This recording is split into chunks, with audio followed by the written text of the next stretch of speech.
Mafia 2 is it's a third-person action-adventure game set in a fictional city in the east coast of America during the 40s and 50s. It charts this guy, Vito Scaletta's, sort of rise into a life of organised crime along with his buddy Joe.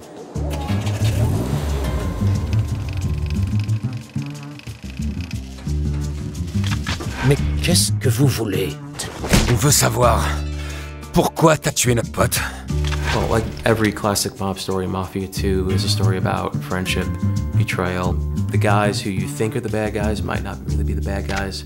Your best friend might be the bad guy. The thing that's really important to us is this sort of cinematic storytelling that the guys here at 2K Czech can sort of achieve. Something we're really proud of, something we've invested so much time and effort into making sure it's perfect.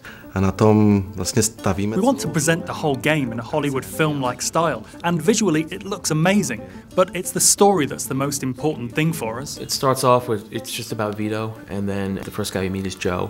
He's Vito's best friend, and then you'll meet Vito's mother and sister right away. Vito, mon fils. Vito's a nice guy, he has strong morals, he doesn't kill people because he wants to, he kills because he has to. He just wants to get a bit of money, a bit of respect and a bit of power. Vito doesn't aspire to be the Don. Voilà les 300 billets, j'ai pris ma commission cette fois.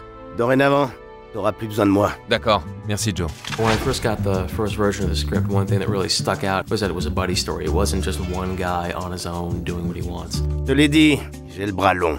Tu recevras les paplards officiels aujourd'hui. Joe's sort of a shoot first, sort of ask questions later sort of guy, you know. Joe is the guy who comes up with the schemes and or tries to come up with the schemes, and Vito kind of makes sure that they both don't get arrested or killed. Joe just makes some pretty dumb decisions through the story, you know, and Vito is just left to sort of like deal with that and sort of get Joe, his best buddy, out of these scrapes. Allez, t'inquiète pas, j'ai tout bien calculé. J'ai des uniformes d'agents du téléphone pour faire croire qu'on répare une panne. Ça m'a l'air un peu trop simple.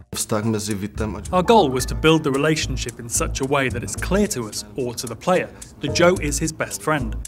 Something like family, if not even more. On va te trouver un boulot qui rapporte sans te bousiller la santé, d'accord? Je dis pas non, ouais. Besides Joe Barbaro, there's a lot of other characters that Vito meets and interacts with and becomes friends with throughout the story. The first real mob guy you meet is a guy named Henry Tomasino, who gives you kind of your first big break.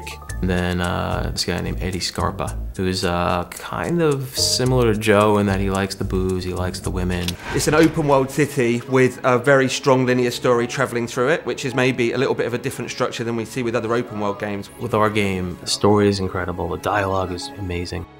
Si tu savais dans quoi t'as mis les pieds, tu supplierais pour qu'on te renvoie en tôle. Mais de toute façon, c'est trop tard. What we wanted to chart was this guy's rise through the ranks of the Mafia. The Mafia is pulling the strings. If you're ordered to do something, you have to do it, even if you don't agree. Otherwise, you won't survive, or you might lose a friend, or even your family.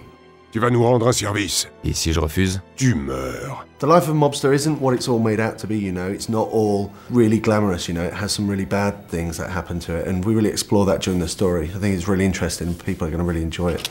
C'est quoi ton nom déjà? Vito. J'ai besoin qu'on les motive un peu. 10 $ par gars. Et si quelqu'un fait des histoires? Ah, dans ce cas, à toi de te montrer convaincant.